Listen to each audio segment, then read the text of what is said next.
And we are live. Welcome back to Takes by Fans. We got a great show for you today, as always. We are live every single day at noon Eastern. If you want to watch live, head over to twitch.tv/takesbyfans. If you want to watch but not live, head over to our YouTube channel, Takes by Fans. We post all of our shows and clips of the show there on a daily basis. And if you just want to listen, we are on podcasting apps, Spotify, Apple Podcasts, Google Podcasts, iHeartRadio. So, however you want to watch or listen, we've got you covered multiple ways. Alrighty, today is a big old Thursday. We've got playoff basketball on today. Bucks, Nets, Game 6, must-win game for the Bucks. So we'll preview that game, break it down, and do our moneymaker for that. We had playoff basketball, insane games yesterday. Jays, a 26-point come-from-behind win from the Hawks on the road to take a 3-2 advantage going into Game 6, where they will be in Atlanta. So we got to cover those games from last night as well, break those down, and then we're looking at Aaron Rodgers, folks. 2011 playoff performance games, breaking him down. Does this man deserve any credit? He keeps wanting to talk and diss his organization, so we're going to keep judging, critiquing very, very finely on everything that he has shown us that he has done in the playoffs, because that's his only crowning achievement. Being good in the regular season and getting to 1 or 2 playoff games a year, never getting to the Super Bowl, and you want to criticize everybody else? All right. Well, we're going to criticize you right back. So we're looking at the 2011 campaign of Aaron Rodgers in the postseason, coming off that Super Bowl performance, coming off a 15-1 regular season, and they lose first game. Not great. So we'll break that down to see if that's Aaron Rodgers' fault, which it could be, and see if we give him credit for that game. So we got all that today on the show, but let's just jump right into it of the stories of the day, and let's just get this one right off the rip.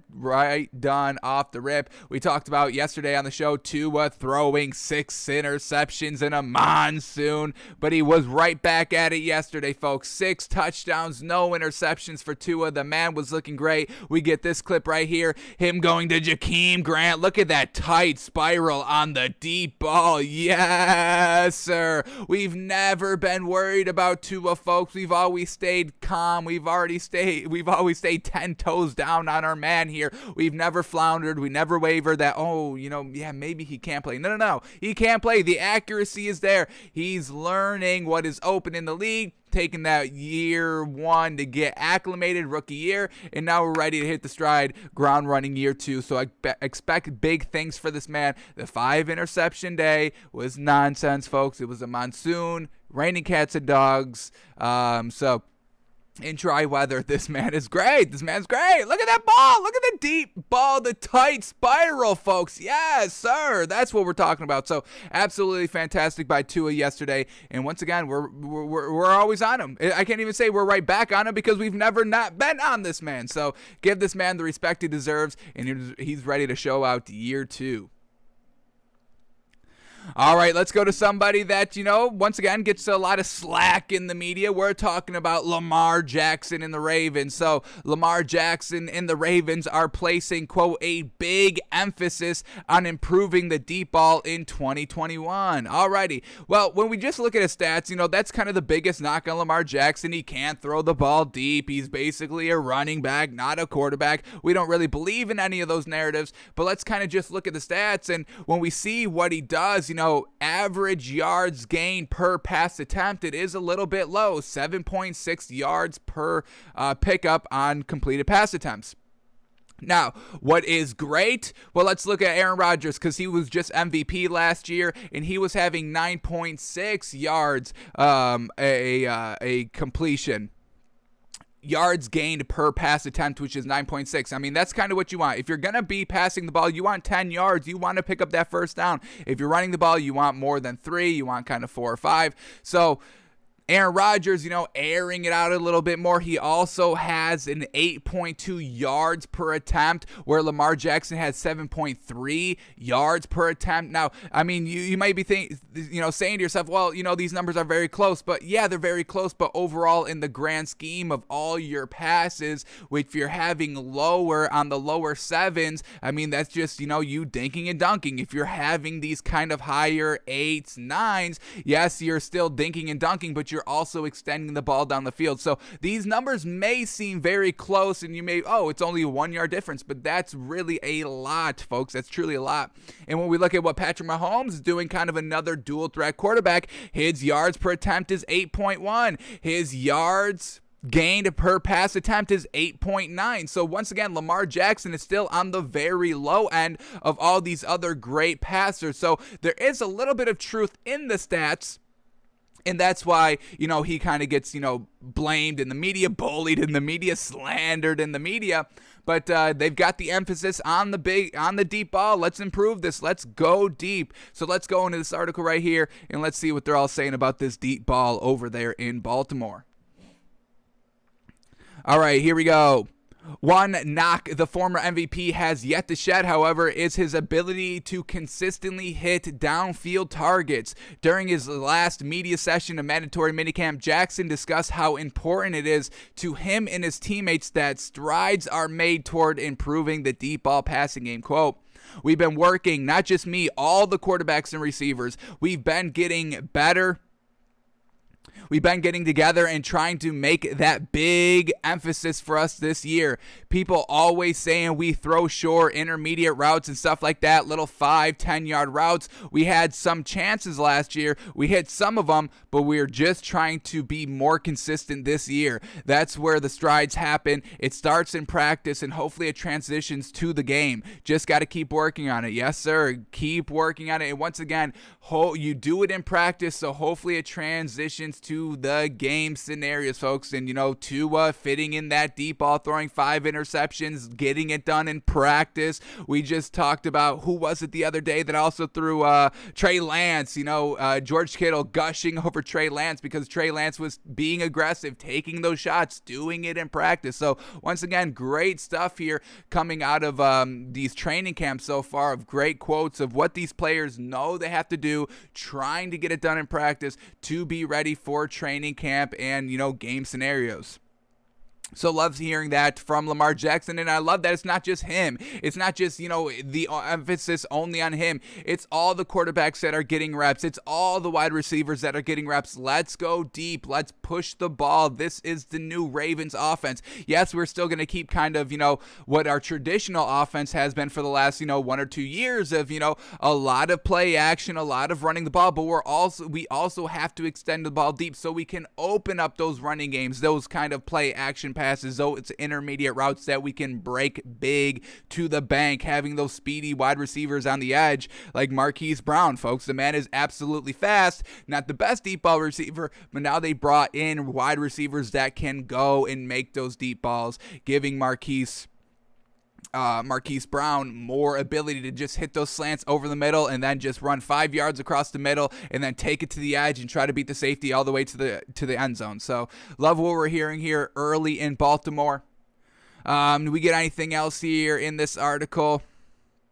I don't think so. We get one more quote, 2 more quotes. Anything good here? Until then, reports of the pending monster deal will keep hovering over the organization. When asked about the negotiations Wednesday afternoon, Coach John Harbaugh said that he believes the star will absolutely not be affected by ongoing talks. Quote, look what he's done. He's going to get paid. He knows that. The question becomes, what's he going to do? What's his legacy going to be as quarterback? That's what he focuses on. That's what's so great about him. The other thing is a done deal. All right, so they're just talking about him getting, potentially Patrick Mahomes money. We all know Patrick Mahomes got like $400 million to lock him in there for like 10 years. So Lamar Jackson, he's waiting on his big payday. Obviously, he wants to get paid sooner rather than later, just in case, gosh forbid, let's knock on wood, anything happens to him. But, he knows he does have that big payday coming. Now, is it going to be more of a Patrick Mahomes payday, $400 million? Or is it going to be a little bit more of a maybe Ryan Tannehill payday? Solid pay, but not one of the most highly paid quarterbacks in the league. So Lamar Jackson, if he can kind of, get it done this year, win the division, throw the deep ball, get to the Super Bowl, win the Super Bowl, then we're talking about big money for this man. So we'll keep an eye on his contract as the season progresses, but let's get that deep ball going, and then we could start talking about some big money, because right now he's earning some good money, but if he can get that deep ball going and win games consistently and win some playoff games, we're talking about big monster money. So we'll keep an eye on Lamar Jackson throughout the season. Obviously, the media will be doing it for us as well. You'll hear it week by week. Oh my God, Lamar Jackson cannot throw the ball. He cannot throw the ball. Why is he still a quarterback? Blah, blah, blah, blah, blah. But we'll keep an eye on his improvements, and let's see if the deep ball is an actual issue this year. So we get that, and now we get this. I haven't looked into this article right here. This is from an NFL memes account. They usually have some decent information sometimes. I don't usually rely on them a lot, but this came across me, and we'll have to see what they're saying in this article, because this could be pretty hilarious. Once again, kind of playing into the deep ball, but there's a report coming out that the Ravens have banned media members from recording Lamar Jackson throwing the ball at practice. So once again, just playing into that media narrative that this man cannot hit the deep ball. The Baltimore Ravens don't want media taking video of Lamar Jackson, kind of maybe proving that point. I mean, if you're kind of banning media from showing something or seeing something, that means it's not good. Like when you censor somebody, that's why you cannot censor anybody. That's why it makes no sense. If you're censoring somebody because of wild information and wild stuff that they're talking, then why do you have a problem with it if it's false? You know what I mean? If you ban somebody, if you censor somebody, you just kind of give credence to whatever that narrative is. And I'm not going to, go deep into, what is going on in the world, but I'm sure y'all can, relate and figure out what I'm talking about here. But let's see what we get in this article. Is there any truth to this? Is this normal? Is this wild? So here we go. Lamar Jackson has become a star in the NFL over his first 3 seasons, and the 24-year-old enters his 4th season in the NFL. Jackson is expected to take another big step in his development. However, it seems like the team doesn't want people to see their quarterback working on taking that big step. James Hensley of ESPN revealed to Twitter that the media is apparently banned from filming Jackson throwing to receivers during practice. So this was we get a tweet here by some random guy, so we're not going to get the video, talking about Lamar Jackson from the, training camps. And James Hensley of ESPN tweets this: media is no longer allowed to film Lamar Jackson throwing the ball to receivers. Yikes, that's not good. They can just report on it, but they can't show the video. So now it's he said, she said. Well, this reporter, he said Lamar Jackson couldn't complete the deep ball, and it was looking bad. But was it actually? Are they just trying to slander him? Is this Baltimore-friendly media? So they're like, oh my God, Lamar Jackson was sending the ball. It was fantastic. He threw it 90 yards in the air. That's not, 10 yards and then 80 yards right after the catch. That was 90 pure air yards by Lamar Jackson. He's looking fantastic. So we're going to get some he said, she said out here, and not really any proof that he's throwing the ball, like we just got out of Tua yesterday. We just showed the film at the top of the show. Tua going deep, looking great, tight spiral. And if Lamar Jackson was doing this, why would you not want to have that out in the media to get the fans hyped, to get the media hyped, to get your name on the map, to be able to, you'll sell more. If Lamar Jackson is throwing 80-yard bombs, completing them, looking good, that's going to sell tickets instantly. So there's really no reason why, if Lamar Jackson was throwing the ball well, that you wouldn't want the film. We just got Tua. We heard the 6 interception day, no film out of that. But now that he threw 6 touchdowns and no picks, then we get all the video, folks. There's like 8 clips here just from yesterday of Tua going deep. We get this one to Devontae Parker. Fantastic. That's like 15 yards over the middle. Nothing great. Nothing fantastic. But then we get the deep ball. So That's not the best sign here of Lamar Jackson. Now, it's still early in the process. We haven't even gotten to, the July training camps, the actual where all the meat and potatoes get into it. We're still in these kind of mandatory mini camps. So we could still give Lamar Jackson a little bit of the benefit of the doubt if he's not truly looking 100% right now, because we still got, late July. That's when training camp starts. So that's when, everything really starts to get settled. These kind of, OTAs and mini camps just kind of get your foot wet, get to know each other, get the playbook, get the system down a little bit. And then when the training camp comes next month, that's when we'll know starters, starting quarterbacks, we'll know who can play, who cannot. So we'll know if Lamar Jackson can throw the deep ball then, hopefully. So this is not the best look for Lamar Jackson, especially since they're putting this big emphasis on it right now. We just read the article, folks. They're putting the big emphasis on the deep ball, but we can't see the deep ball. So not great. Let's finish up this article right here. There's probably nothing more in here. We already got, what we needed, the tweet. But let's see what else we get. It should be noted that this alleged ban has not been publicly announced by the Ravens. Okay, so maybe, just like a bad day, maybe this man heard some bad information, whatever it be. But that's what this man puts out, and he's from ESPN, so we have to kind of, trust him a little bit. He's on the national media, has some credentials, so I have to take his word as, not obviously as the gospel, but a little bit of grain of salt there with this man.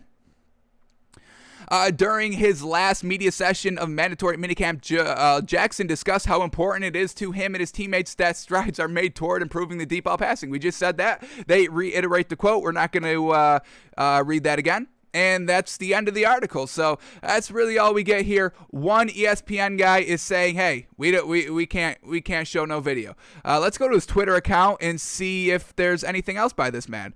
Here we go. No practice for final day of Ravens minicamp. This is the last thing he tweeted an hour ago. Jamison Hensley. No practice for final day of Ravens minicamp. Focus is on conditioning tests and meeting. Well, I mean, they just had the story leaked that Lamar Jackson, we can't film him, so they're like, well, this is the last day. Let's not kind of add fuel to this fire. We're done here. Let's just focus on running conditioning tests for Lamar Jackson, who everyone says is just a running back. So, all right, this is not the greatest here by the Ravens.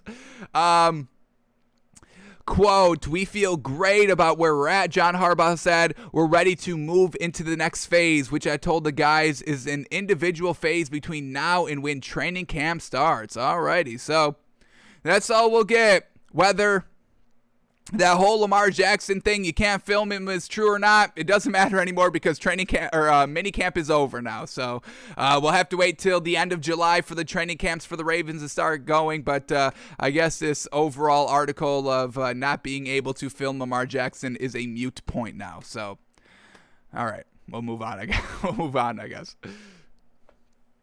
All right, let's move on to this, and this is a little wild to say, and there may be some manipulation going on, so let's talk about it. Going to the Jaguars now. Passing game coordinator Brian Schottenheimer says Jaguars have yet to decide on QB1. Quote, "It's still too early to say how this thing's going to play out." Okay, you got Trevor Lawrence, number 1 overall pick. He's going to play. Everyone's been talking and raving and wanting to get this man into the NFL as soon as possible. He's going to be QB1. This is no decision. This is no debate. It doesn't matter who else they have on their team. They could have Drew Brees. They could have Aaron Rodgers. They could have Tom Brady. It doesn't matter. You're going with the future right now. You're not going to do these backup quarterbacks, especially since the backup is Gardner Minshew, who, we don't think is terrible, but, you're going to do Trevor Lawrence over Gardner Minshew. There's so much hype and build up over Trevor Lawrence, folks, over the last 3 years, folks. We've been talking about this man in the NFL for 3 years. He's going to play, and he's going to be QB1. We'll get into this article in a second just to kind of see, if we can find any kind of breadcrumbs that, we are getting kind of confirmation that Trevor Lawrence is going to be the starter, like we kind of heard from Matt Nagy yesterday, kind of saying, hey, Andy Dalton's our starter right now, but anything can happen. So, which once again kind of leads us to believe that Justin Fields will be the starter come week 1. But why is this story interesting and maybe a little manipulation on the part of the Jaguars? Because we just talked about Gardner Minshew earlier this week. He said he wants to compete for a starting job. He does not want to be the backup, and he kind of knows he's already the backup here in Jacksonville. So Brian Schottenheimer says, oh, no. Yeah, we still don't even know. We don't even know who's going to be quarterback number one. It could be Gardner Minshew. It could be Trevor Lawrence, but it's way too early. We can't even get into that. They're all looking so gosh darn good out there. So they want to keep Gardner Minshew as the backup to push Trevor Lawrence, and gosh forbid, once again, knock on wood, if anything happens to Trevor Lawrence, they still have, that's a great backup right there. Gardner Minshew, best backup quarterback in the league right now. I'll say that. I've got no problem saying that. But they want to keep Gardner Minshew there, and Gardner Minshew wants out because he's not going to be the starter. So a little manipulation here. Maybe Gardner Minshew hears this and he's like, oh, well, I can stay now. I don't want to leave now. I can stay now, and I actually can compete, and I actually can get the starting job over Trevor Lawrence, who they just drafted number 1 overall in the NFL draft, and that everybody's been talking about for 30 years, 3 seasons, about how great he's been. Everybody, you have now. Who has heard one bad thing about Trevor Lawrence? I'll wait. What's one bad thing you've heard about Trevor Lawrence in the last 3 years, folks? It's been 1 year of Tua in the league, and we've been talking about Tua for probably like 2 or 3 years. Oh, the hip injury. He can't stay healthy after year 1. Oh my God, he can't even throw the ball. Folks, what bad thing have we heard from Trevor Lawrence in the last 3 years? This is kind of, uncharted territory. People are knocking Justin Fields and Trey Lance already, folks. So the fact that we haven't heard anything bad by Trevor Lawrence, of course he's going to be the week 1 starter. So a little manipulation here to get Gardner Minshew to stay potentially, and I'm not totally about that. Let that man go because, hey, you don't have that long in this league. 1 year removed from playing is going to hurt your value, hurt your contract value, and just hurt your kind of overall look. Oh, he hasn't played in a year. Does he still have it? The only person that gets that treatment is Tim Tebow. You can go 9 years not playing and everybody slurps it right back up for some reason. But let's go into this article right here and see if we get anything on what's going on with this actual quarterback situation. So, a year of change for the Jaguars hasn't spared anyone, including Gardner Minshew. Where Minshew stands with the club remains intriguing, though, because while the Jaguars are clearly moving into a new era under center, Minshew is still around, and despite what one might say about a backup seated behind a newly anointed savior of the franchise, Minshew still carries value. The question then is what Minshew's role might be with the new look Jaguars. Passing game coordinator Brian Schottenheimer cautioned against assuming Minshew was entrenched as the number 2 quarterback when asked about the position group Wednesday, especially after the Jaguars added veteran passer CJ Beathard. Okay, please stop this. Gardner Minshew is way better than CJ Beathard. This is no contest here. It's Trevor Lawrence 1. Gardner Minshew 2, CJ Beathard 3. Folks, we don't. You can say whatever you want. We know what the actual status is here. So you say what you have to say. These people know what they're doing. They know what the plan is, folks. So please spare us that, CJ Beathard's going to make, an interesting quarterback competition here with the Jaguars. I'm not buying any of that. In his mind, at this stage, everything remains wide open, even after Jaguars spent the number 1 overall pick with Clemson star Trevor Lawrence. Quote, well, again, I don't agree 100%.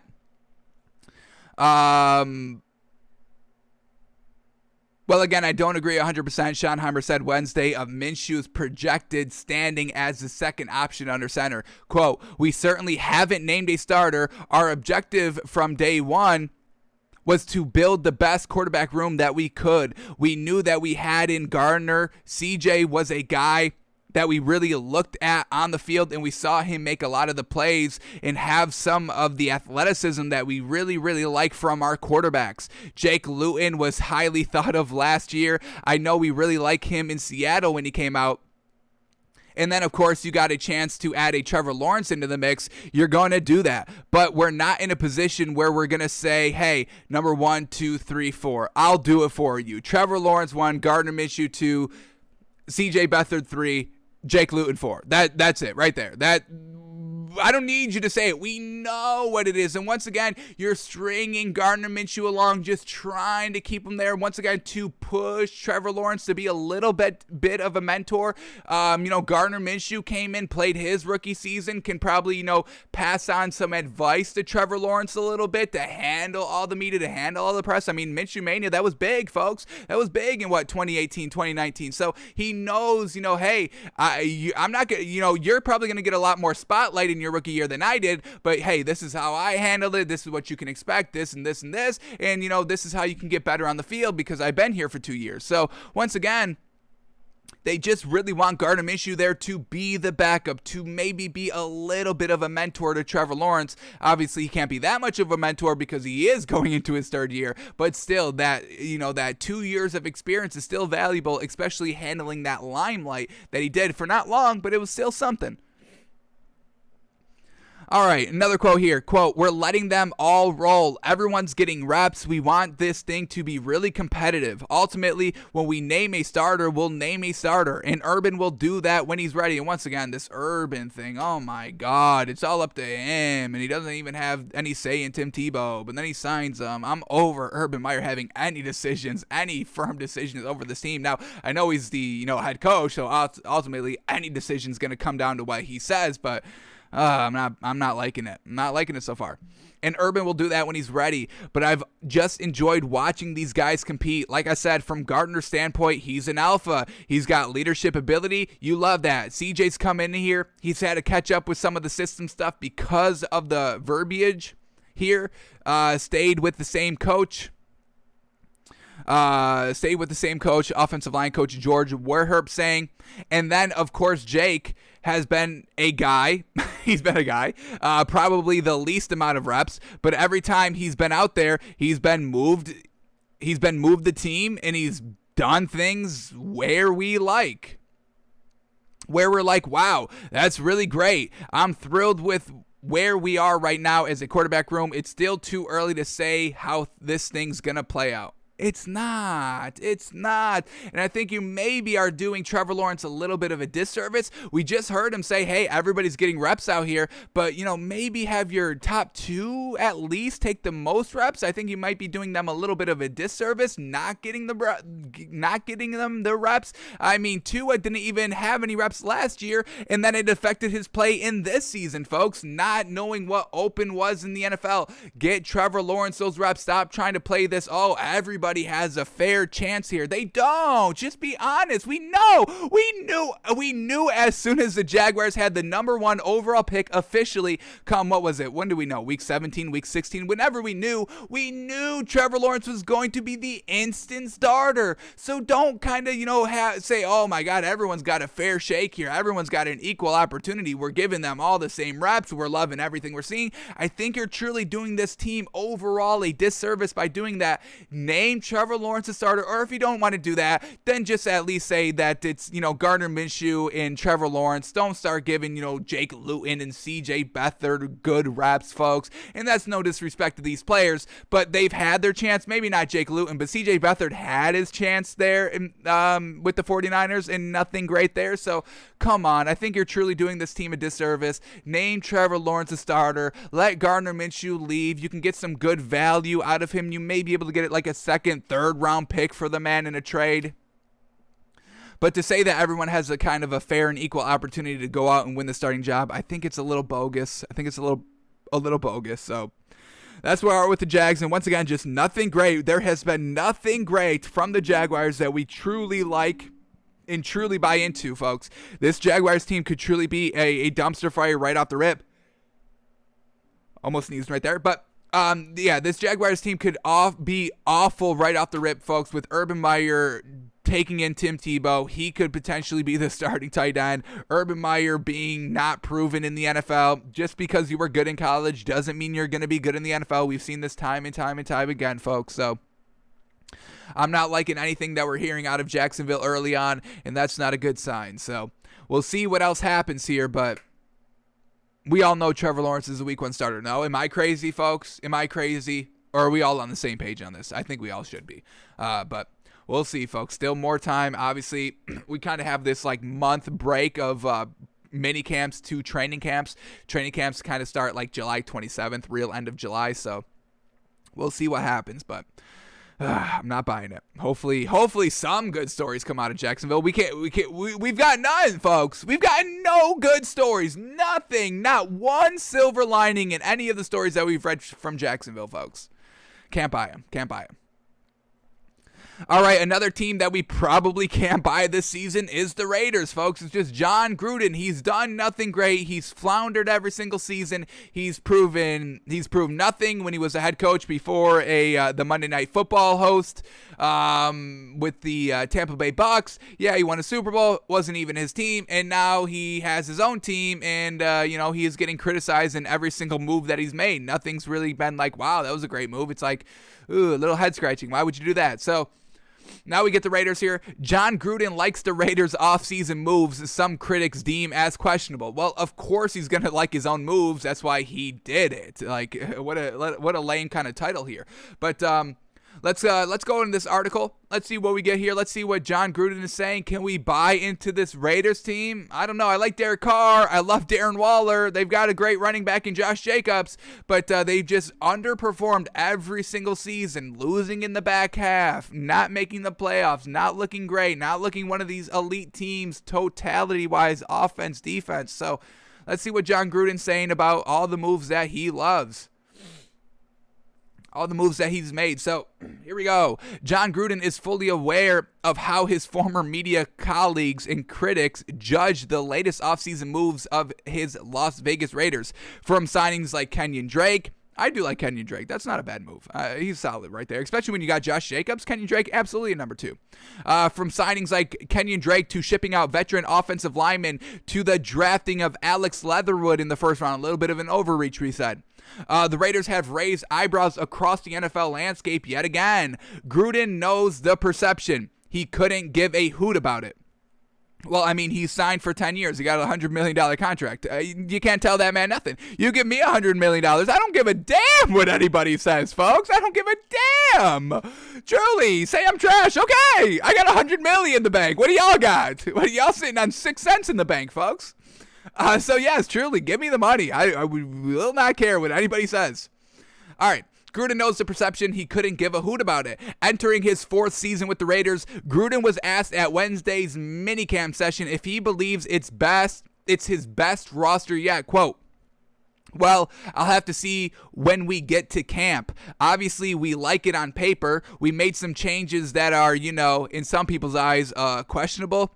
But we're younger. I think we're faster. I think we do have more depth. It's hard to update that question right now without seeing everything in pads at full strength." So, all right. I mean, that's solid right there. It is kind of hard. Yeah, on paper, we're looking good. In practice, no contact, no pads. Yeah, we're all looking good. This is on paper. This is why we made these moves, because we like it on paper. We just have to get to training camp to really see what we have. But I love what he says here, saying that we got younger and I think we got faster. And I think speed is truly kind of undervalued in this league. I think it's kind of becoming more prevalent here, maybe the last 2 or 3 seasons, but speed is the ultimate factor, folks. We got Tyreek Hill, the fastest wide receiver in the NFL. We got DK Metcalf that ran a track race and ended up not placing very well. It was like 7th out of maybe like 8 people. But, track speed is a little bit different than football speed, but we're getting this kind of emergence of speed. Patrick Mahomes, Lamar Jackson. I mean, you have to kind of plan for the speed. Look what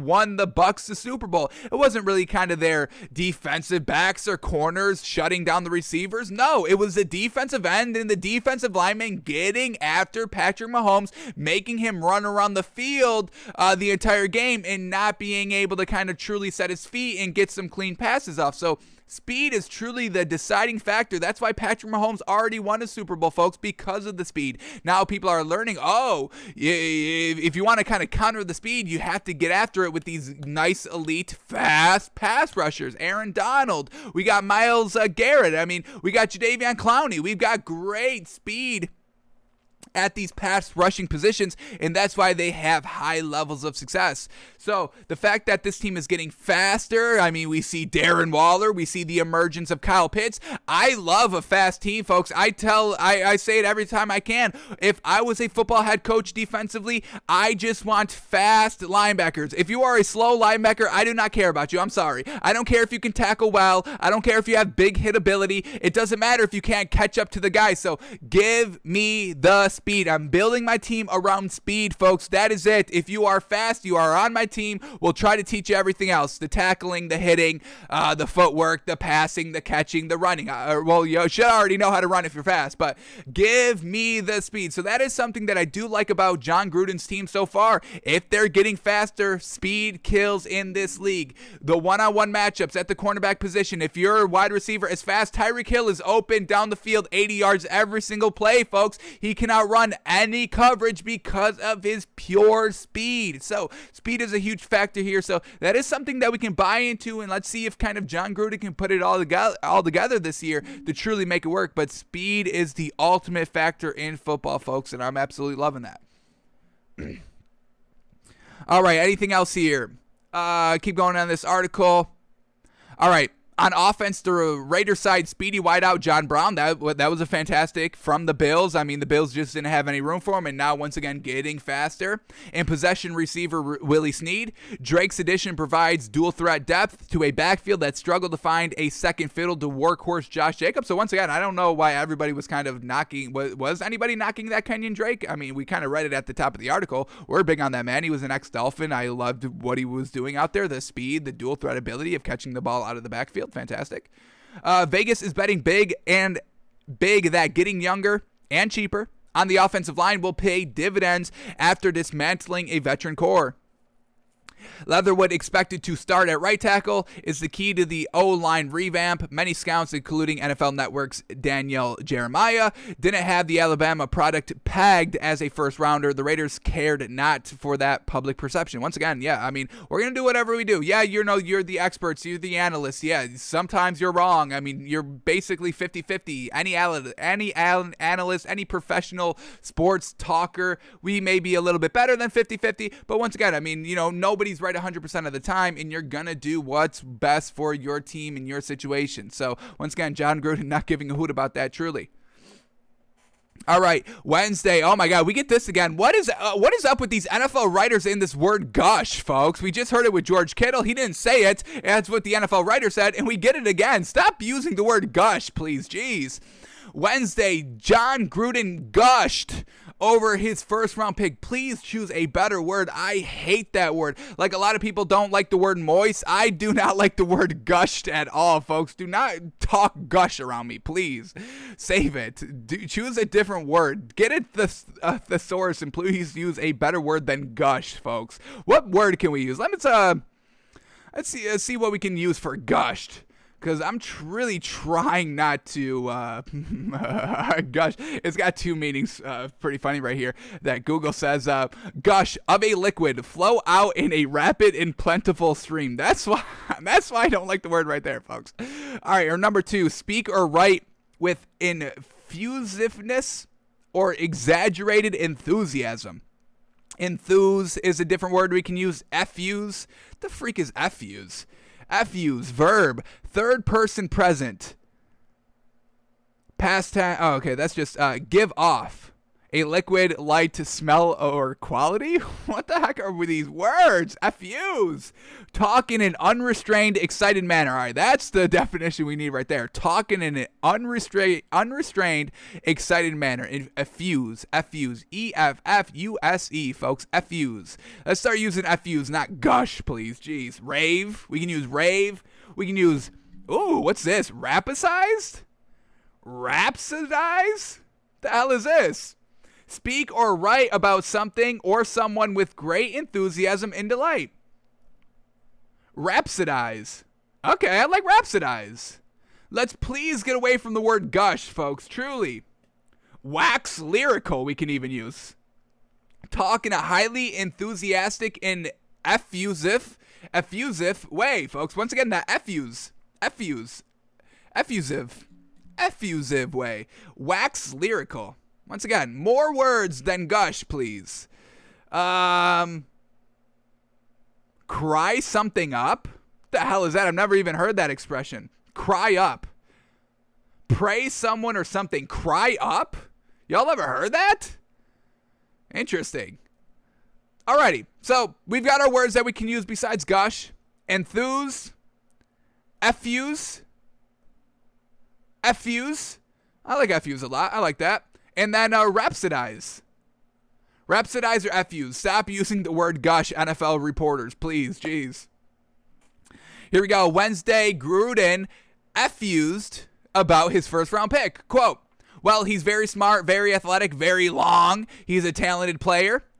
And that's why we took him. We had him ranked high on our board, and we're glad he fell to us. We're glad he was there for us. Smart guy, very athletic, and he has a lot of experience. So we're counting on him being our starting right tackle. So once again, he was big on their big board. We have our own big board, folks, that, not a lot of people agree with. Devontae Smith, he was our number one. Jamar Chase was number two. We had Jalen Waddle number three. He went number one of the wide receivers, or number two of the wide receivers. Jamar Chase went over him. Our quarterbacks, we had Trevor Lawrence 1, we had Justin Fields 2, Zach Wilson 3. Zach Wilson went number 2.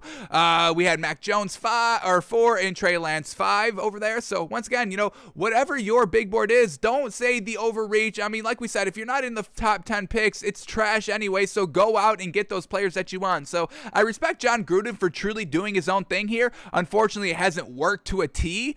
It's a little questionable, but hey, he's doing what he thinks is right. He's doing what he thinks is going to work in this league, so I give that man credit for that. So we'll see how this Raiders team plays out this season. Little underwhelming these last 2 years, but hey, it's hard to build an entire rebuild team. The Raiders were nothing really great when he got there. The move to Las Vegas kind of, being this kind of big monkey on your back, I would say, just from the reporters and the fans, and then just kind of moving entire states and all that stuff. So we'll give Jon Gruden a little bit of the benefit of the doubt. I'm liking already more than I'm liking Urban Meyer and Dan Campbell and all that. So maybe the Raiders are kind of the fourth worst team. But hey, you're still above the Lions and the Jaguars and the Eagles, because we don't even like Nick Sirianni either. So we'll see what Jon Gruden can do this season, folks. And hey, if they're fast, it could be elite. So we'll see.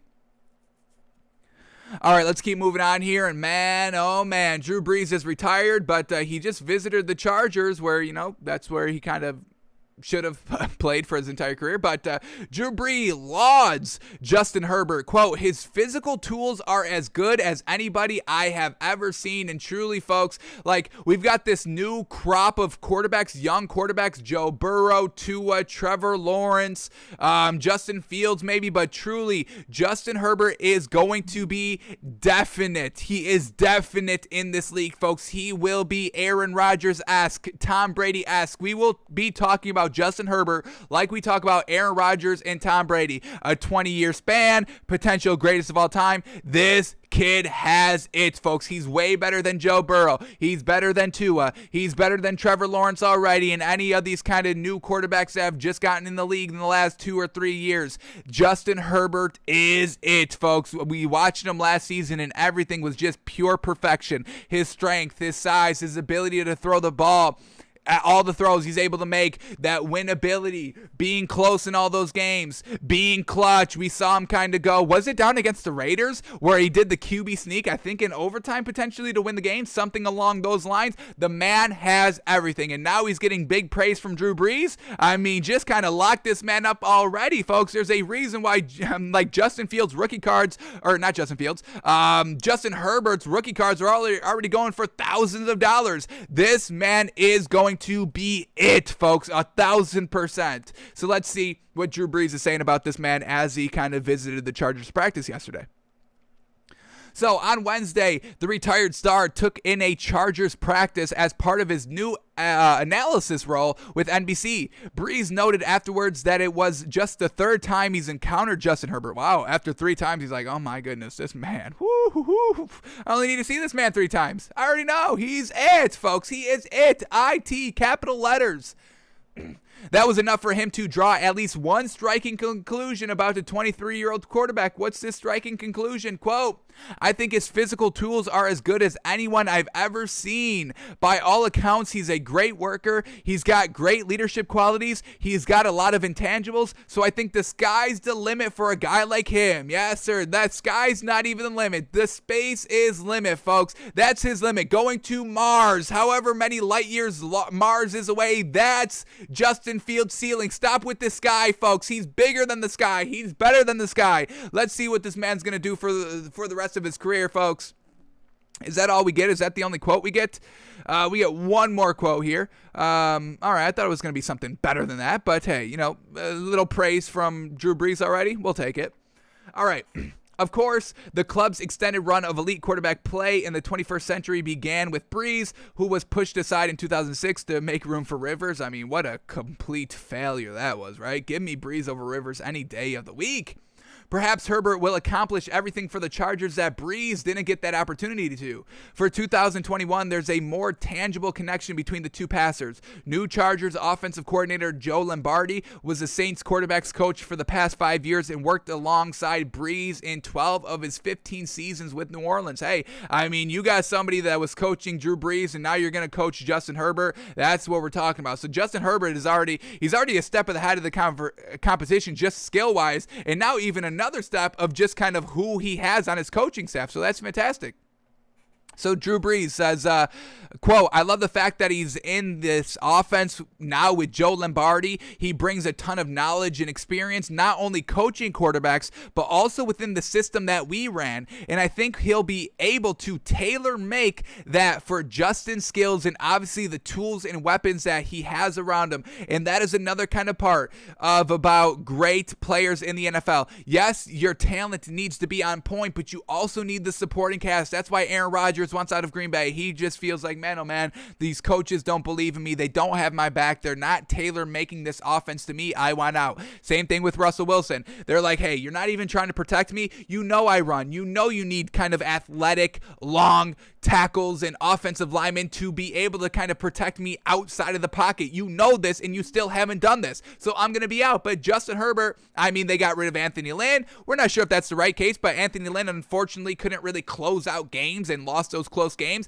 They're bringing in a new head coach to potentially fix that issue. They brought in Joe Lombardi, experienced. He coached Drew Brees. He knows how to get it done at an elite level of competition. And like Drew Brees just said, hey, Joe Lombardi is going to be able to tailor make this offense to what Justin Herbert can do well, and that's exactly, it's kind of a two-step process. You being just good and having the skills, and then the coaching staff making you work in the system. So watch out for Justin Herbert to have an immense second year. Let's get up his stats, folks. Let's get up his rookie stats. Get him up here. Here we go. Record-breaking season. He broke the touchdown record, rookie touchdown record set by, I believe, Baker Mayfield.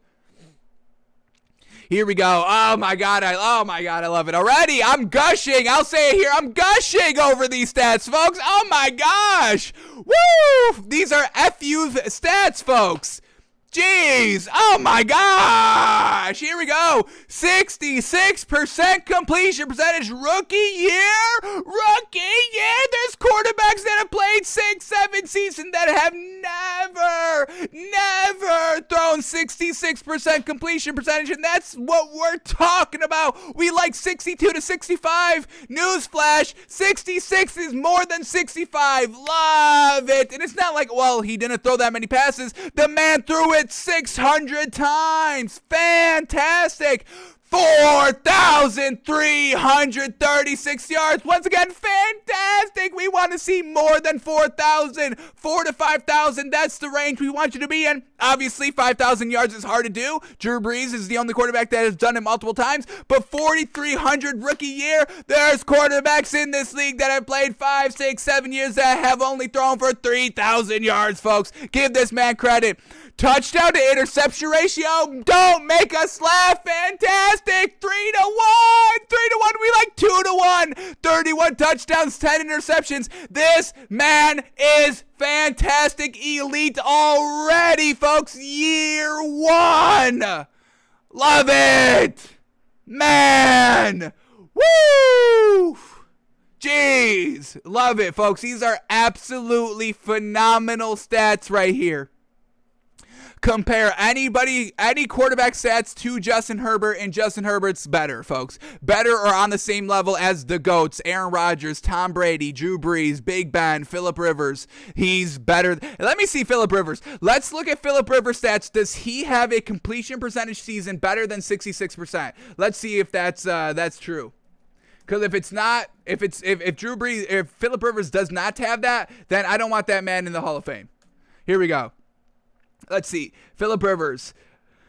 Here we go. We're just going to read off his completion percentage stats from year 1 all the way down to last season. So here we go. 62.5, 54.5, 61.7, 60.2, 65.3, 65.2, 66, 62.9, 64. Okay, that's the one season to beat Justin Herbert, and it came when he was 31 years old, folks. It came when he was 31 years old. He had a 69.5. Woohoo! That led the league in 2013. Jeez, that's great. 9-7 season, though. Classic Phillip Rivers there.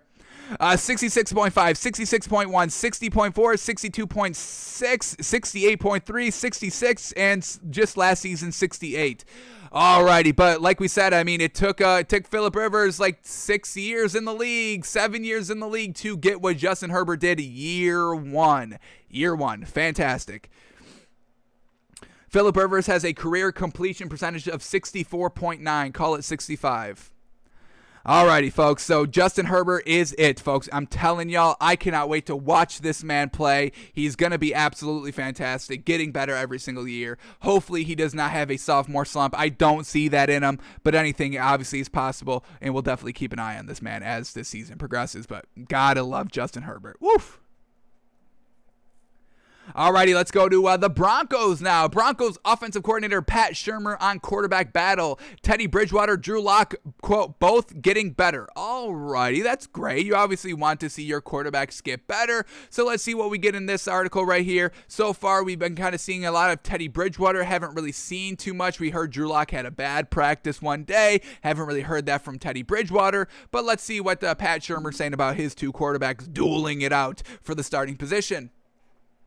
Broncos offensive coordinator Pat Shurmur, talking to the media for the first time since the 2020 season ended, noted that both quarterbacks have improved throughout minicamp. Quote, they're both getting better. Obviously, they've both gotten work with the ones and have shared the workload. I've seen improvement in Drew's decision-making, timing, and accuracy. And for Teddy, it's more about getting up to speed on what we've done, and he's right on the board with the things that we're doing. So that's fantastic. Drew Lock, had 2 years with this team, not even kind of solid enough yet. He's still getting better. Year 3, not the best thing you want to hear from your quarterback that's been there for 2 years. And Teddy Bridgewater, he's just trying to catch up to speed, and he says, he's right on board of the things that we're doing. So Teddy Bridgewater able to kind of come in and not have to have 3 years under his belt to finally get this system. So I like to see that Drew Lock is getting better, but folks, he's been there for 2 years. So love that Teddy Bridgewater's already having success here already. Getting caught up to speed, making the throws. We've seen throws of Teddy Bridgewater looking absolutely fantastic out here, which kind of, once again points us into the direction that Teddy Bridgewater will be the starting quarterback come week 1. But so far, they're kind of raving about both of them. Let's see what else we get here. We're going to get a quote by Vic Fangio, the head coach. The battle will continue into July's training camp in the preseason in August. With just 3 preseason games, Coach Vic Fangio said that he hasn't decided how to handle the final exhibition tilt against Los Angeles, sit his starters, or use it as the final determiner in the quarterback battle. So, we're going to have to wait, folks. We're going to get no news from this anytime soon. How unfortunate. It's really going to be, preseason game number 3. We'll know, and then come week 1, not having that much time to really react to it. So, a little unfortunate there. But, once again, you have your options. Don't kind of lock yourself into an option. It's kind of a different scenario. I know that we said that Trevor Lawrence should already be named the starter, but this one's a little bit different. Drew Lock has been the starter. Teddy Bridgewater has been a starter. Teddy Bridgewater hasn't been here. Drew Lock has been. So, give them both, equal time and see what they can do in different situations and scenarios. All right, quote from Vic Fangio. Here we go. Quote, as far as work preceding the Rams game, it's going to be 50-50 somehow, some way. There may be days when one of them gets more work than the other, and the next day the other guy gets more work. Some days will be 50-50, some will be 60-40. In the final analysis, they'll be pretty darn even in the work and opportunities. So I'm glad that, both these players are getting their opportunities to prove themselves. I mean, Drew Lock has shown some good things. It was just last year, the offense overall was real lackluster. Drew Lock just could not get off to hot starts. They found themselves behind a lot. He was throwing picks early on in those games, and then just come fourth quarter, you're down. Yeah, he was throwing touchdowns, but at the end of the day, the game was kind of already over by, the end of the first quarter. All right, Shermer has been around the NFL block, but this season marks the first true no-holds-barred quarterback battle he's shepherding in 12 years as an offensive coordinator or head coach. So Pat Shermer now, quote, "This has been a very important time for all of us. We've gotten almost a half season's worth of reps through the OTAs and minicamps. I think we've built a really good foundation, not only for our quarterbacks, but for the team going into training camp." So we're getting quotes by everybody here, the head coach, the offensive coordinator, trying to kind of, pick their brain to see who's going to win the starting quarterback job. But it's truly going to come down to what they're doing in that training camp, what they're looking like in those kind of preseason games. So now we can't wait, folks. I want to see those preseason games. Can August come soon enough? Let's see what they're doing out on the field. Let's see what they're doing, what they're looking like in game scenarios. So this quarterback competition is truly up for grabs. Nobody really has kind of a head start, a foot ahead. It's truly 50-50 right now. So we've got a kind of month to digest everything that we've seen so far. And we'll know more come these training camps opening up late July. But don't expect any news, unfortunately. We would love to have Teddy Bridgewater already be named quarterback number 1, but it's a little too soon for that. Alrighty, then the last NFL. No, 2 more to go. All right, let's go to this one. Bears wide receiver Allen Robinson preparing to play on a 1-year franchise tag. Alrighty, so they franchise tagged him. They doesn't seem like they're going to get a long-term deal, and that could be good for Allen Robinson. I mean, this man's an elite wide receiver. He made Mitch Trubisky look good. Mitch Trubisky owes his entire career to Allen Robinson, folks. The only reason why Mitch Trubisky was getting opportunity after opportunity with the Bears was because Allen Robinson was picking up the slack of all the garbage passes Mitch Trubisky was throwing around the field for the Bears over the last 2-3 years. So Allen Robinson deserves all that credit. Now, once again, not the greatest quarterback competition here. Quarterback room with the Bears. You have Andy Dalton. Okay, really underwhelming his entire career. And Justin Fields, who we think could be good, but still is a rookie. So there's still a little bit of mystery there. Big question marks, red flags with him.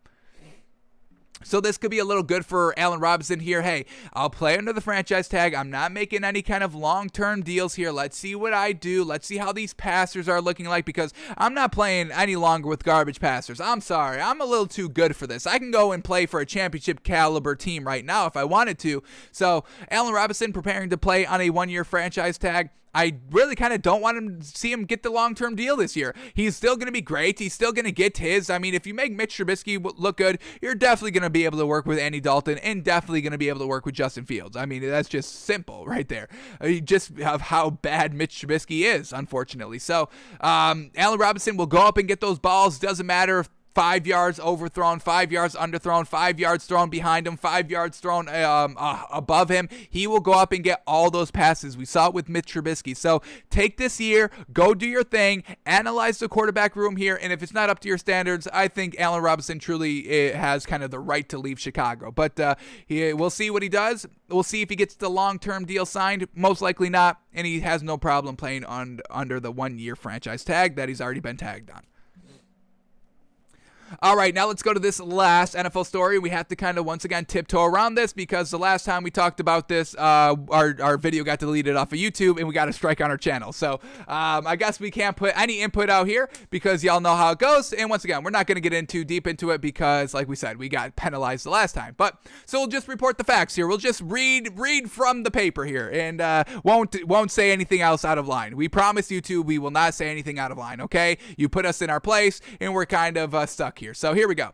The NFL just sent to teams agreed upon COVID-19 protocols from camp. From those materials, here's a look at rules for vaccinated versus unvaccinated in the new testing cadence. So here we go. Here we go. Fully vaccinated. Fully vaccinated, no daily test required. Not fully vaccinated, testing required every day. Every day. Fully vaccinated. Masks not required at club facility or during team travel. Not fully vaccinated. Masks required at club facility and during travel. Fully vaccinated. No physical distancing required in club facility with other vaccinated individuals. Not fully vaccinated. Must remain physically distant from other members in club facility. Fully vaccinated. No quarantine required after high-risk exposure to COVID-19. Not fully vaccinated. Must quarantine after high-risk exposure to COVID-19. Fully vaccinated, no travel restrictions. Not fully vaccinated, travel restrictions in effect. Fully vaccinated, no capacity limits in weight room when all fully vaccinated. Not fully vaccinated, 15-player limit in the weight room. How annoying. Fully vaccinated may eat in cafeteria with other fully vaccinated individuals. Not fully vaccinated. Players must be physically distanced in meal room. May not eat with teammates. Staff must grab and go. No meals in the cafeteria. Alrighty. Fully vaccinated, no restrictions on social media, marketing, sponsorship opportunities. Not fully vaccinated, no social media, marketing, sponsorship activities permitted. Fully vaccinated, may use the sauna in the steam room, baby. Yes, sir, getting that tan on, getting that sweat on if you're fully vaccinated. Not fully vaccinated, you may not use the sauna or the steam room. No sweat for you. Fully vaccinated, may interact with vaccinated family, friends during team travel. Not fully vaccinated, you may not leave hotel room to eat in restaurants. May not interact with anyone outside of team traveling party during team travel. So, folks, requiring it without fully requiring it. I mean, how can you even work? How can you even be a coach? How can you be a coach unvaccinated in the NFL? You can't. No sauna. Right there. That's the deal breaker. You can't get your sweat on. So, we're not going to say anything else. I presented what is happening. I'll let y'all come to your own conclusions because, unfortunately, we are not allowed to have any differencing opinions of the mainstream narrative. So, we'll leave the story at that, folks. We'll let you kind of, think what you think about that. We'll keep our opinions to ourselves on this one, unfortunately. All right, let's head over to some NBA stories here. All right, Rookie of the Year was announced, and I don't love it. I don't love it, folks. Not what we thought, not what we really wanted. So here we go. LaMelo Ball beats Anthony Edwards for Rookie of the Year. That's really... LaMelo Ball missed 20 games. All right, but what's even worse was the disparity, folks. The disparity in voting. It wasn't even close. It wasn't even close out here. LaMelo Ball got 84 first place votes. Anthony Edwards got 15. It's over right there. That's game over right there, folks. Obviously, second place votes. Anthony Edwards gets 75 because you weren't giving him your first place votes. Obviously, he's number 2. So the big disparity, I really thought it should be closer. I really thought Anthony Edwards should have won the Rookie of the Year. When we look at their overall stats for the season, Anthony Edwards averaged 19 points, 4.7 rebounds, and 2.9 assists. And LaMelo Ball averaged 15 points a game, 15.9 rebounds, and 6.1 assists. Now, yes, overall, LaMelo Ball has better, passing and rebounding stats than Anthony Edwards does. But can we all remember their teams, folks? Remember, Anthony Edwards was playing with the injured Karl Anthony Towns and D'Angelo Russell the entire season, folks. And when we look at the last 2 months, folks, the last 2 months of the season with Anthony Edwards, this is what he was averaging in April, folks. The last 2 months of the season, April and May for the Timberwolves. When everybody was healthy, Karl Anthony Towns was back, D'Angelo Russell was back. Here we go. In April, the man was averaging 21 points, 5 rebounds, and 3 assists. In May, he was averaging 27 points, 5 rebounds, and 4.8 assists. So those numbers are great, folks. When he had teams around him, players around him, he was able to elevate his own game. And like we say time and time again, you cannot win NBA games with only one superstar or only one good player. It doesn't work, folks. You need at least two, and you really need three, folks. So the fact that Anthony Edwards was getting better and, kind of a little flounder in the beginning of the year because he's a rookie with no other good players on his team, and then when he got good players, Karl Anthony Towns and D'Angelo Russell, he was excelling. Come on. And let's look at the flip side of LaMelo Ball.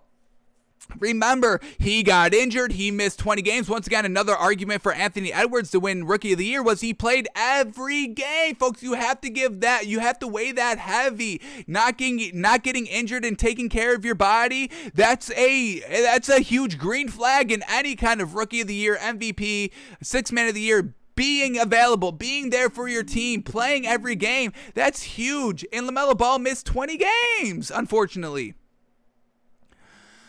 21 games to be official. How unfortunate. But LaMelo Ball, remember, he got injured. Gordon Hayward got injured. They fell from like the 5th seed in the East all the way down to like the 9th seed. Not really competitive because, once again, LaMelo Ball floundered at the end of the year because Gordon Hayward was out, their best shooter on the squad. So once again, LaMelo Ball flounders at the end of the year. He didn't even play in April, so the last month of the season, May, he averaged 15 points, 6 rebounds, and 6 assists. So the points went down. In February, when everything was rocking and roaring, he was averaging 20 points, 6 rebounds, and 6 assists. And then at the end of the season, with no Gordon Hayward, averaging 15 points, 6 rebounds, and 6 assists. So LaMelo Ball, he's a point guard, first of all, so that's why the assists are high. And he also had great shooters around him. Anthony Edwards did not have that. So I truly do not like that Anthony Edwards got disrespected by Rookie of the Year. Don't really think that LaMelo Ball played well, don't get us wrong, and we love that kind of 2 month stretch that, he elevated from the bench to the starting lineup. They were looking real good. But after that injury, folks, and after Gordon Hayward went down, that was not the same LaMelo Ball. That was not looking as explosive. So I truly think Anthony Edwards deserved it. He played well with other great superstars, same way LaMelo Ball played. But Anthony Edwards gave us those points, like we said, averaging 27 points in May, folks, 21 points in April. You gotta love it. So I think he got a little stiffed there, unfortunately. But what are we going to do? We can't do anything. So, unfortunate there, but that's your Rookie of the Year, LaMelo Ball. Earned, not earned, doesn't matter. That's what the votes are. Alrighty, and can we talk about the NBA last night? Holy moly, folks. Jays!